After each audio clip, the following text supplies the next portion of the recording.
Marie, mère de Jésus, son rôle après la crucifixion. Le parcours de Marie après la mort de Jésus. La douleur de Marie était silencieuse, mais dévastatrice, alors que le vent coupant balayait la colline du Golgotha, emportant avec lui l'écho des derniers soupirs de son fils. Face à la croix qui abritait désormais le corps de Jésus, elle restait là, les yeux fixés sur le ciel qui s'obscurcissait, un reflet de sa propre âme. « Pourquoi Dieu? Pourquoi mon fils ?» était la supplique qui traversait son cœur. Une question qui résonnait dans le silence lourd de ce moment. Les larmes qui coulaient sur son visage se mêlaient au sang séché au pied de la croix, comme si sa souffrance était une extension du sacrifice de son fils. Un témoignage muet d'une douleur que le monde ne comprendrait jamais. Aujourd'hui, nous allons explorer le chemin que Marie a parcouru après la crucifixion de Jésus. Une trajectoire pleine de souffrance, d'espoir et d'une mission qu'elle n'avait jamais imaginé devoir porter. La femme qui avait bercé le Messie dans ses bras se trouvait désormais face à un vide dévastateur. En même temps, une nouvelle responsabilité se dessinait. Être un pilier pour les disciples et pour l'Église naissante, qui cherchait réconfort et guidance dans le deuil de leur maître. Marie, qui aurait pu être écrasée par le poids de l'absence de son fils, est devenue un roc pour ceux qui commençaient à former la première Église. Sa foi en Dieu et en Jésus a soutenu la jeune communauté chrétienne, même lorsque Marie elle-même faisait face à un tourment intérieur de douleur et de questionnement. Dans cette vidéo, vous découvrirez comment la foi de Marie, malgré la douleur la plus profonde, s'est transformée en une flamme d'espoir qui a guidé les premiers pas de l'Église chrétienne. En regardant jusqu'à la fin, vous comprendrez comment ce parcours, souvent oublié, a façonné les fondations de la foi qui touchent encore aujourd'hui les cœurs à travers le monde. L'histoire de Marie nous enseigne que, même dans les ténèbres les plus profondes, la foi peut être la lumière qui guide l'âme vers un nouveau but. Après la mort de Jésus, la présence de Marie au sein de la communauté des disciples devint un symbole de résilience et d'espoir. Elle devait désormais trouver un sens à un monde sans la présence physique de son fils, un défi constant. Les souvenirs de Jésus étaient encore vifs dans son esprit, les miracles, les paroles de réconfort et le dernier moment sur la croix. Cependant, tout était désormais silence. La maison où le Messie reposait autrefois était vide, et les rues où Jésus marchait semblaient désertes sans sa voix. Marie faisait face à un conflit intérieur intense. D'un côté, elle ressentait une perte irréparable, un vide que rien ne pourrait combler. De l'autre, elle éprouvait un profond besoin de maintenir vivante la parole que Jésus avait laissée. Aux yeux des disciples, elle était vue comme une figure maternelle, une personne qui avait été aux côtés de Jésus depuis le début. Elle les considérait comme des enfants spirituels, encore en train de tenter de comprendre la grandeur de ce qu'ils avaient vécu. Marie devint alors un pilier de soutien, accueillant leurs doutes et partageant les histoires de l'enfance de Jésus, des moments que seule elle pouvait raconter. Les premiers mois après la crucifixion furent marqués par un mélange de peur et d'attente. À Jérusalem, la tension était palpable. La persécution contre les adeptes de Jésus s'intensifiait et beaucoup se cachaient pour prier et partager leurs expériences. Marie, cependant, ne reculait pas. Sa foi, bien que mise à l'épreuve par la souffrance, était sa plus grande arme contre la peur.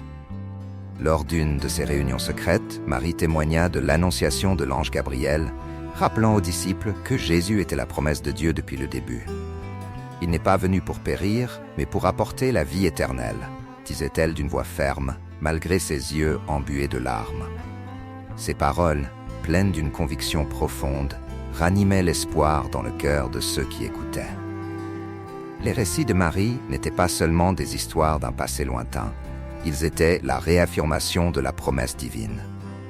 Pour les disciples, entendre la voix de Marie apportait du réconfort, comme si, d'une certaine manière, la présence de Jésus se faisait à nouveau sentir.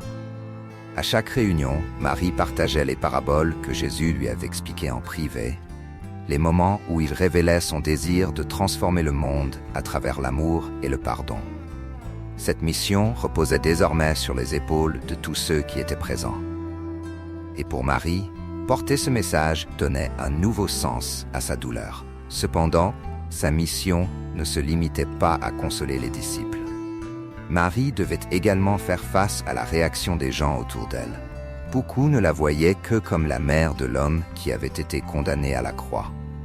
Aux yeux de la société, Marie portait le stigmate d'être la mère d'un rebelle, un homme dont la vie s'était terminée de façon tragique et humiliante. Mais elle, avec une force qui ne pouvait venir que d'une foi profonde, restait ferme, répondant à chaque regard de mépris avec sérénité. En marchant dans les rues, elle gardait la tête haute, sachant que son rôle dépassait de loin tout jugement humain. Lors d'un de ces moments, alors qu'elle traversait les ruelles de Jérusalem, une femme s'approcha d'elle en secret, les larmes aux yeux. « Je sais qui vous êtes. Je sais ce qu'il a fait pour moi, » murmura la femme, les mains tremblantes. Elle raconta que Jésus avait guéri sa fille d'une fièvre que les médecins disaient incurable. Touchée par la gratitude de cet inconnu, Marie prit ses mains et dit « Ce qu'il a fait pour vous, il le fait pour tous ceux qui croient. La foi est le chemin, même au milieu des ténèbres. » À cet instant, Marie comprit que sa mission n'était pas seulement de préserver la mémoire de Jésus, mais de maintenir vivante la foi dans chaque cœur disposé à croire. Cette expérience renforça sa conviction que, même en l'absence physique de Jésus, son esprit était présent dans chaque miracle, dans chaque vie touchée par son message. La foi de Marie, qui semblait inébranlable, servait de point d'appui pour les autres, mais la mettait aussi constamment à l'épreuve. Que signifiait croire en Dieu, même lorsqu'il semblait distant? Comment maintenir la foi face à tant de souffrances et d'incertitudes? Ces questions l'accompagnaient chaque jour, mais c'était dans la prière qu'elle trouvait la force de continuer. Dans le silence des matins, Marie retournait dans les lieux où Jésus avait l'habitude de prier, cherchant à établir la même connexion avec Dieu que son Fils avait toujours démontrée. Les nuits où elle s'agenouillait sous les oliviers de Gethsémani étaient marquées par un abandon total de ses douleurs et de ses angoisses. Marie cherchait dans le ciel étoilé un signe, quelque chose qui lui montrerait que sa mission n'était pas vaine, que la mort de son Fils n'avait pas été la fin, mais le début d'un nouvel espoir pour l'humanité. Et dans son cœur, elle trouvait une paix qui la fortifiait pour affronter chaque nouveau jour et les défis qu'il apportait. La vie de Marie après la crucifixion de Jésus était une lutte constante entre la douleur du passé et la promesse d'un futur où la foi prévaudrait. À travers elle, les disciples voyaient non seulement la mère du Sauveur, mais une femme qui avait été transformée par le même amour qu'ils étaient désormais appelés à partager avec le monde. Et ainsi, entre larmes et prières, Marie devint la gardienne des promesses de Dieu, préservant l'espoir que Jésus avait planté dans chaque cœur qui croyait en lui. Marie, tout en continuant à accompagner les disciples, constatait des signes que l'œuvre de son Fils n'était pas terminée. Malgré la peur d'être persécutés, les disciples de Jésus commençaient à se réunir en secret, dans de petites maisons ou des catacombes, où ils priaient et partageaient les souvenirs de leur maître. La présence de Marie parmi eux était un symbole d'unité, comme un fil reliant le passé au présent, les fortifiant face aux défis qui se présentaient. Les apôtres à ses côtés se sentaient inspirés à persévérer, convaincus que, malgré la douleur encore vive de la crucifixion, une nouvelle ère de foi était en train de naître. Le rôle de Marie ne se limitait pas au réconfort. Elle encourageait également les disciples à aller de l'avant, à sortir du deuil pour construire quelque chose de plus grand. Une nuit, alors que les apôtres débattaient de la manière de propager les enseignements de Jésus, Marie prit la parole avec fermeté. « Mon Fils ne nous a pas seulement enseigné la douleur, mais aussi la vie éternelle.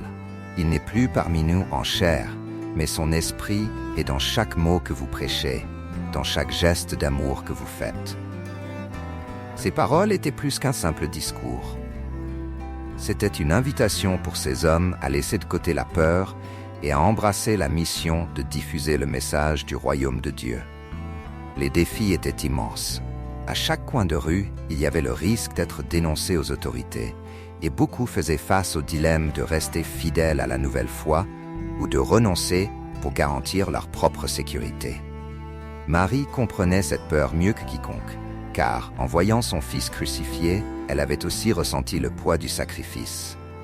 Mais maintenant, son regard se tournait au-delà de la souffrance, cherchant dans chaque visage l'espoir d'un avenir où le message de Jésus fleurirait comme une graine sur une terre fertile. C'était sa manière d'honorer la mémoire de son fils, en vivant la foi qu'il avait tant prêchée. Pendant cette période, des signes surnaturels commencèrent à apparaître, renforçant la conviction des apôtres et de Marie elle-même. Des récits de guérison, de visions et de rêves prophétiques étaient fréquents parmi ceux qui se consacraient à la prière et à la méditation. Marie, en entendant ces histoires, sentait son cœur brûler, comme si elle voyait le reflet de ce qu'elle avait vécu aux côtés de Jésus. L'une de ces expériences marqua profondément les disciples. Lors d'une réunion, Pierre partagea qu'en rêve, il avait vu Jésus ressuscité, lui disant que le chemin serait difficile, mais que la gloire du royaume de Dieu était proche. Marie, écoutant attentivement, comprit que c'était un moment décisif. La vision de Pierre apporta un nouvel élan à la communauté, et elle, plus que quiconque, savait l'importance de nourrir cet espoir. Au fond d'elle-même, Marie se souvenait de la naissance de Jésus, de l'étoile qui guida les mages et des anges qui annoncèrent sa venue. Maintenant, l'espoir renaissait, non plus dans l'enfant qu'elle avait autrefois bercé, mais dans l'esprit qui animait cette communauté de foi. Pour Marie, la mission de Jésus était toujours vivante, battant dans chaque cœur prêt à croire. En même temps, Marie n'ignorait pas ses propres doutes. Au milieu des moments de prière, seule dans sa chambre, elle se demandait si elle était prête pour ce qui allait venir. Son cœur, encore meurtri par la perte, cherchait en Dieu une réponse à la douleur qu'elle ressentait toujours. Une nuit, elle s'écria à haute voix, « Seigneur, pourquoi m'as-tu choisi pour être la mère de ton fils? Et maintenant, que veux-tu de moi ?» Le silence fut sa seule réponse, mais au fond de son âme, une petite flamme de certitude s'alluma. Sa mission était de garder la foi vivante, même lorsque les réponses semblaient lointaines. Cette foi commença à se refléter dans ses actions. Marie devint une présence constante lors des réunions des apôtres, offrant toujours une parole d'encouragement et une prière.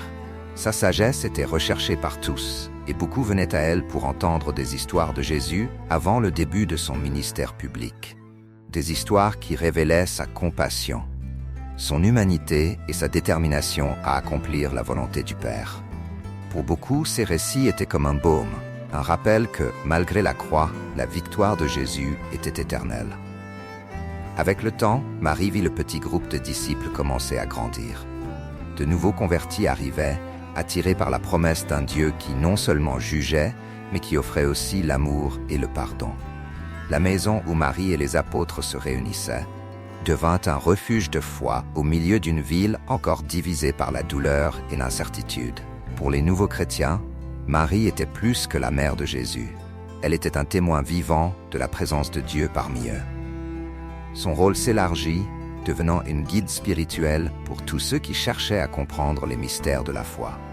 Malgré les difficultés, Marie ne cessa jamais de croire que le message de Jésus pouvait toucher tous les cœurs.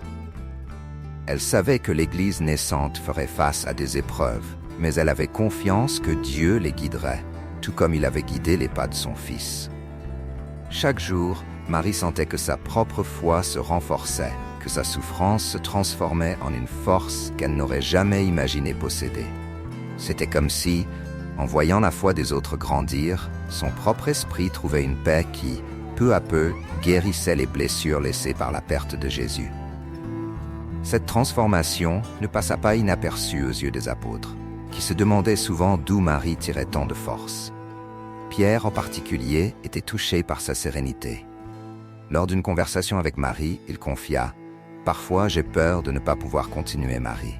Mais quand je vois ta foi, je me souviens que le Saint-Esprit est avec nous. » Marie, avec un doux sourire, répondit « Pierre, la force ne vient pas de moi, mais de Dieu qui me soutient. S'il nous a amenés jusqu'ici, il nous mènera plus loin. » Ces paroles, dites avec une simplicité que seule l'expérience pouvait apporter, renforcèrent non seulement Pierre, mais tous ceux qui étaient là, leur rappelant que même au milieu de la peur, il y avait un dessein plus grand à accomplir. Avec le temps, les disciples commencèrent à se disperser dans les régions voisines, portant le message de Jésus à tous ceux qu'ils rencontraient. Mais même lorsque les apôtres partaient en mission lointaine, Marie restait à Jérusalem, gardant vive la flamme de la foi dans la ville qui avait été témoin des derniers jours de son Fils. Elle savait que sa présence là-bas était un point de repère pour ceux qui cherchaient guidance et espoir. Dans cette maison simple, Marie devenait la voix d'une histoire qui ne pouvait jamais être oubliée, rappelant à tous le sacrifice et l'amour de Jésus. Alors que des apôtres comme Pierre et Jean faisaient face à des difficultés dans leur voyage pour prêcher l'Évangile, Marie offrait la stabilité dont la jeune communauté chrétienne avait besoin. Réunis autour d'elle, les nouveaux convertis écoutaient les récits sur les premiers pas de Jésus, ses guérisons miraculeuses, ses paroles de sagesse. Et en racontant ces moments, Marie sentait que chaque souvenir devenait une prière vivante, une manière de maintenir la présence de son Fils à ses côtés. Les nuits de prière dans sa maison étaient marquées par la présence de l'Esprit Saint, que beaucoup croyaient attirés par la foi inébranlable de cette femme qui avait été choisie pour être la mère du Sauveur. Un événement marquant se produisit lors d'une de ces veillées de prière. La petite maison de Marie était bondée de fidèles, et l'air était chargé d'attente. Soudain, un bruit semblable à un vent puissant emplit l'endroit, et tous les présents ressentirent une force puissante les entourer. Certains commencèrent à parler dans des langues qu'ils n'avaient jamais connues auparavant, et d'autres prophétisaient sur l'avenir de l'Église et la mission qui les attendait. Marie, qui observait en silence, ferma les yeux et laissa les larmes couler, ressentant la présence de l'Esprit que Jésus avait promis avant de partir. Ce moment resta gravé à jamais dans la mémoire de ceux qui étaient là, comme un signe que Dieu ne les avait pas abandonnés. Ces signes extraordinaires renouvelaient l'espoir parmi les chrétiens, mais apportaient aussi de nouveaux défis. La nouvelle des activités des disciples de Jésus atteignit rapidement les oreilles des autorités juives, qui voyaient l'expansion du christianisme comme une menace à l'ordre établi. Les persécutions devinrent plus fréquentes et de nombreux chrétiens furent emprisonnés et, dans certains cas, condamnés à mort. Marie, consciente des dangers qui menaçaient ses frères de foi, priait sans cesse, demandant à Dieu de les protéger et de les fortifier au milieu des souffrances. Pour elle, chaque martyr était un rappel du sacrifice de son propre Fils, et la douleur qu'elle ressentait était ravivée à chaque perte. Lors d'une de ces occasions, Jacques, frère de Jean et un des apôtres les plus proches de Marie, fut capturé et conduit à la mort. La nouvelle de son exécution ébranla profondément la communauté chrétienne à Jérusalem, et beaucoup craignaient que la fin fût proche. Marie, cependant, malgré la douleur qu'elle ressentait, resta ferme, rappelant à tous que la véritable victoire se trouvait au-delà de ce monde. « Mon Fils nous a dit que nous serions persécutés, mais qu'il serait avec nous jusqu'à la fin des temps, disait-elle, tenant les mains de ceux qui pleuraient autour d'elle. Ces paroles étaient un baume pour les cœurs affligés, un rappel que la foi devait être plus forte que la peur. La douleur de la perte et la menace constante de la persécution amenaient Marie à une réflexion profonde sur le rôle de Dieu dans tout cela. Pendant les nuits silencieuses, elle levait les yeux vers le ciel et se posait des questions sur le mystère des plans divins. Pourquoi Dieu avait-il permis que son Fils meure de manière si brutale? Et pourquoi maintenant, ceux qui croyaient en ces paroles étaient-ils également persécutés? Cependant, même sans avoir toutes les réponses, Marie restait fidèle, croyant que les souffrances présentes se transformeraient en une gloire future. Dans ses prières, elle se donnait totalement, demandant à Dieu de garder vive la flamme de l'espérance dans chaque cœur. Cette foi inébranlable de Marie avait un effet puissant sur les nouveaux convertis, qui se sentaient encouragés à affronter les défis avec courage. Lors d'une réunion secrète, un jeune nouvellement baptisé s'approcha de Marie et lui dit « J'avais peur, Marie, mais en voyant ton courage, je sens que je peux affronter n'importe quoi, car je sais que Dieu est avec nous. » Marie sourit et répondit « Le Seigneur nous a donné la force de continuer, même quand nous ne voyons pas le chemin. Ce n'est pas facile, mais c'est par notre foi que le monde verra que Jésus est vivant. » Ces paroles, prononcées avec un ton de conviction, restèrent gravées dans l'esprit du jeune homme, qui devint un fervent défenseur de la foi. Marie n'inspirait pas seulement les nouveaux croyants, mais les guidait aussi dans leurs doutes spirituels. Beaucoup lui demandaient des éclaircissements sur la promesse de la vie éternelle, sur le royaume de Dieu que Jésus avait souvent évoqué. Marie, avec la sagesse acquise par sa proximité avec le Messie, expliquait que le royaume de Dieu n'était pas seulement un lieu lointain, mais quelque chose qui commençait dans le cœur de chacun, qui acceptait le message d'amour de Jésus. Il disait que le royaume est parmi nous, et qu'en nous aimant les uns les autres, nous le rendons visible, disait-elle. Et en entendant ces paroles, beaucoup ressentaient leur cœur se réchauffer, renouvelant leur foi en dépit des difficultés. Même au milieu de la souffrance, Marie trouvait des raisons de sourire, surtout en voyant que le message de Jésus se propageait au-delà des frontières de Jérusalem. Chaque fois qu'un nouveau converti se joignait au groupe, elle sentait que la graine plantée par son fils fleurissait. Pour Marie, c'était un signe que Dieu tenait sa promesse, que la parole de Jésus atteindrait tous les recoins de la terre. Et ainsi, elle poursuivait son chemin, portant avec elle le souvenir du sacrifice de son fils et l'espérance d'un monde transformé par l'amour de Dieu. Au fil des années, la vie de Marie devint un témoignage vivant de la persévérance et de l'amour divin, servant de pont entre les temps de Jésus et l'avenir incertain auquel l'Église faisait face. À Jérusalem, les tensions politiques et religieuses continuaient de croître, et les apôtres étaient souvent contraints de se disperser pour échapper aux autorités. Pourtant, la petite maison de Marie restait un lieu de rassemblement, un endroit où les disciples trouvaient réconfort et force pour continuer.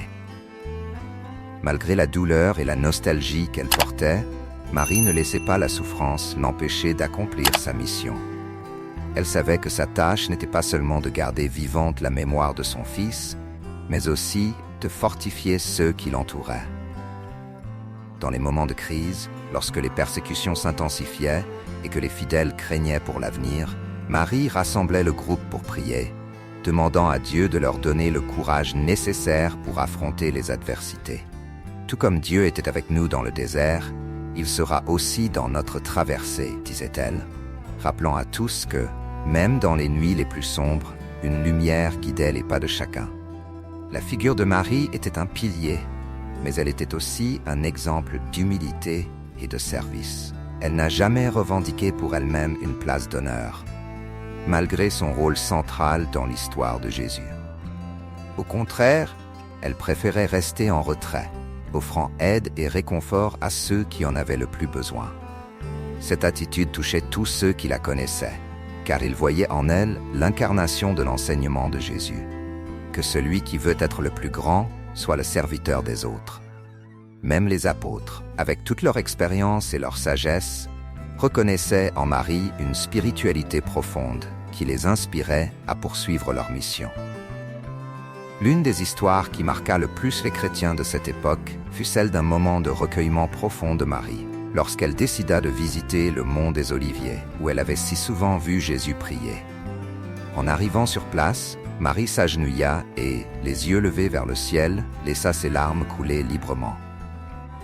Là, elle ressentit une présence puissante, comme si Jésus lui-même se tenait à ses côtés. Dans son cœur, elle entendit une voix douce lui dire « Mère, continue. Je suis avec toi et le Père ne nous abandonne jamais. » Cette expérience marqua un tournant dans sa vie et Marie revint à Jérusalem renouvelée, avec un éclat dans les yeux que les disciples n'oublieraient jamais. La nouvelle de cette vision se répandit rapidement parmi les chrétiens et beaucoup vinrent voir Marie pour entendre le récit de ce qu'elle avait vécu. Pour elle, cependant, l'important n'était pas le miracle en lui-même, mais le message qu'il portait. Une confirmation que le sacrifice de Jésus n'avait pas été vain et que Dieu restait présent à chaque étape de leur chemin. Aux fidèles qui l'entouraient, Marie disait que la véritable preuve de la foi ne résidait pas dans le fait de voir des miracles, mais de croire en eux-mêmes lorsque nous ne les voyons pas. C'était un enseignement qui faisait écho aux paroles de Jésus et qui devenait un pilier pour l'Église naissante. En plus de ces paroles d'espoir, Marie encourageait aussi les fidèles à prendre soin les uns des autres, formant une communauté fondée sur l'amour et la compassion. Sous son influence, les premiers chrétiens adoptèrent la pratique d'aider les pauvres, de visiter les malades et d'accueillir les marginalisés. Ces actes de charité devinrent une marque de fabrique de la communauté chrétienne, qui se distinguait des autres courants religieux par son insistance sur le soin des plus vulnérables. Et Marie, par sa simplicité, était un exemple vivant de cet amour en action, inspirant les autres à faire de même. L'impact de Marie sur la communauté était visible, mais elle insistait toujours sur le fait que toute la gloire revenait à Dieu. Pour elle, être la mère du Sauveur était un honneur, mais aussi une responsabilité qui demandait une dévotion totale. Dans une conversation intime avec Jean, qui avait été chargé de prendre soin d'elle après la crucifixion de Jésus, Marie confia « Je n'aurais jamais pensé être capable de porter cette mission, mais Dieu m'a donné des forces que je ne soupçonnais pas. Tout ce que je fais, c'est pour lui et pour mon fils. » Jean, ému, vit dans cette confession l'essence même de la foi de Marie. Une foi qui ne cherchait pas la reconnaissance, mais seulement à accomplir la volonté de Dieu. Avec le temps, la santé de Marie commença à décliner. Elle n'avait plus la même vitalité qu'avant, mais son esprit restait fort. Les apôtres, dès qu'ils étaient à Jérusalem, tenaient à lui rendre visite, cherchant ses conseils et ses prières. Pour eux, chaque moment passé auprès de Marie était un cadeau, une occasion de puiser à la source de la sagesse qu'elle représentait. Lors d'une de ces visites, Pierre lui dit « Marie, nous sommes les pasteurs du troupeau de Jésus, mais vous êtes la mère de nous tous. » Marie, avec un sourire serein, répondit « Vous êtes mes enfants, mais le pasteur est celui qui a donné sa vie pour nous tous. » Jusqu'à ces derniers jours, Marie garda l'espoir que le message de Jésus continuerait de se répandre dans le monde, atteignant chaque cœur prêt à recevoir la lumière de l'Évangile. Lorsque vint enfin le moment de son départ, entourée de ceux qui l'aimaient, Marie laissa une dernière demande, qu'il ne cesse jamais de faire confiance à Dieu, même lorsque le chemin serait difficile. La foi nous a menés jusqu'ici, et c'est par la foi que nous triompherons, furent ses derniers mots. Et tandis que les disciples pleuraient son départ, ils sentirent qu'une nouvelle mission commençait. Garder vivante la flamme de la foi que Marie avait allumée en chacun d'eux. La mort de Marie ne fut pas une fin, mais un nouveau commencement pour la communauté chrétienne. Son exemple de persévérance, d'amour inconditionnel et de dévotion à Dieu laissa un héritage inoubliable. La maison où elle vécut devint un point de repère, et ses paroles continuèrent à résonner dans le cœur de ceux qui portaient le message de Jésus aux quatre coins du monde. Ainsi, Marie, la mère du Sauveur, accomplit sa mission jusqu'au bout, devenant une mère spirituelle pour l'Église naissante, une lumière qui continuerait à guider les pas de ceux qui croyaient en Jésus et en son royaume d'amour. Arrive le moment le plus intense du parcours de Marie, lorsqu'elle, déjà affaiblie et consciente que son temps sur terre touche à sa fin, est contrainte de confronter les profondes questions de sa foi.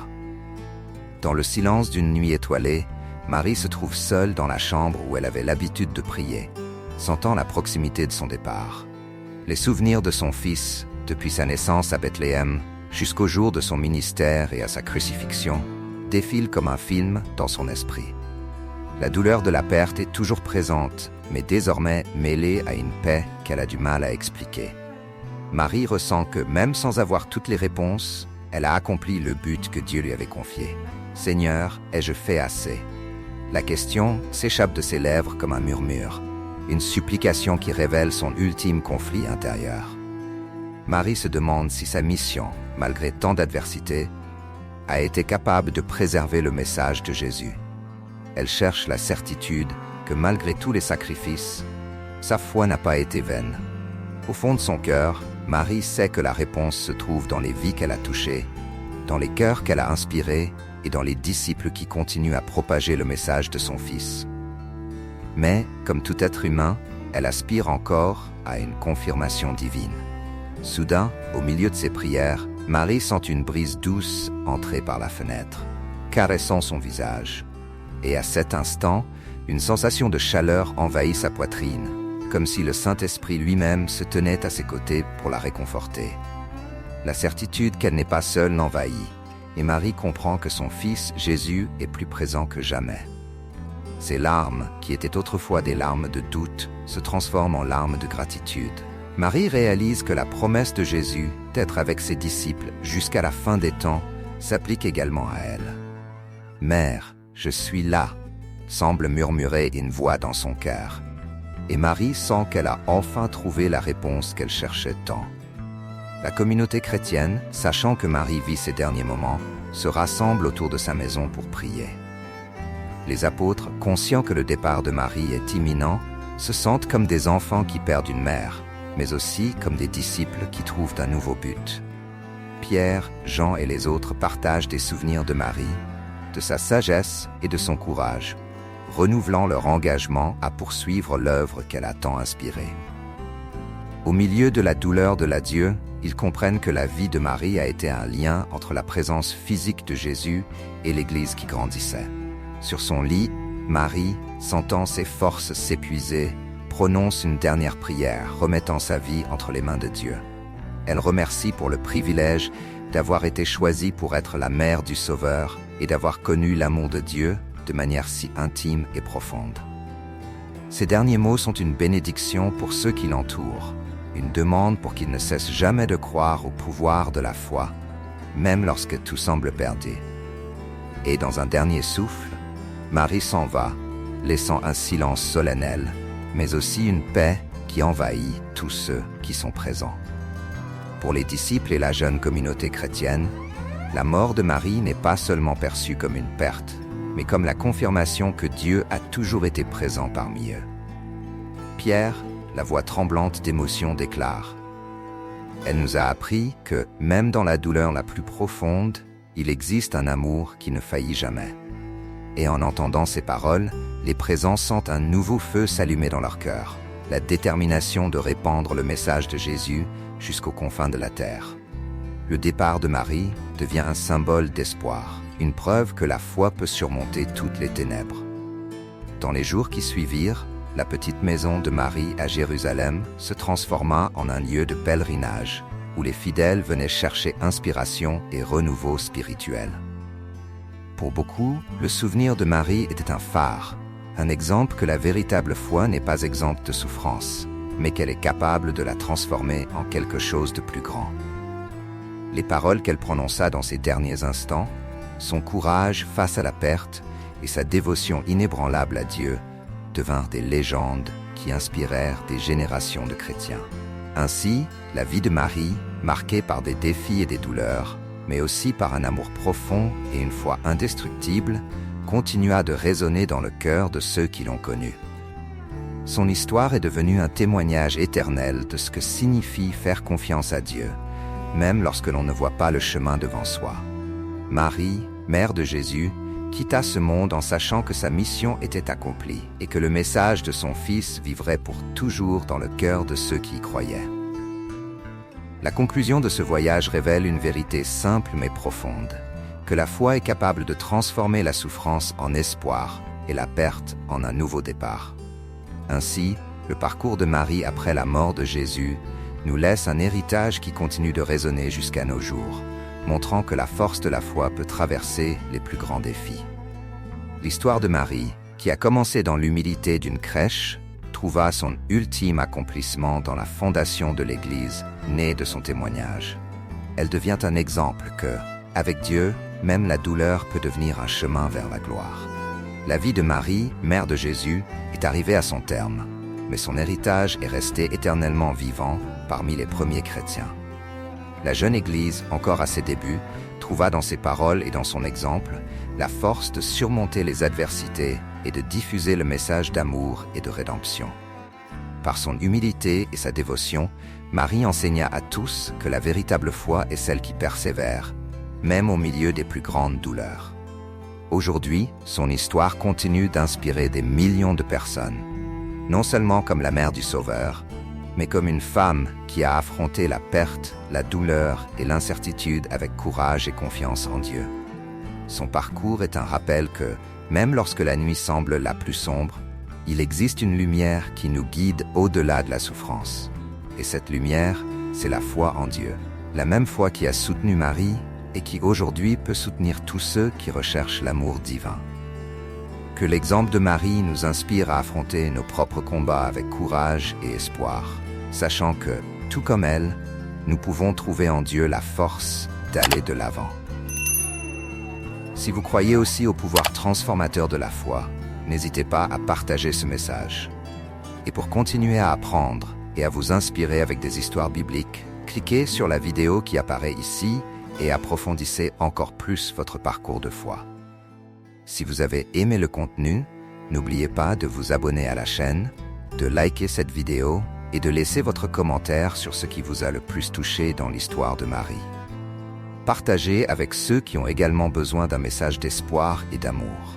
Chaque geste de votre part aide à répandre cette parole et à garder vivante la lumière de la foi. À très bientôt dans la prochaine vidéo.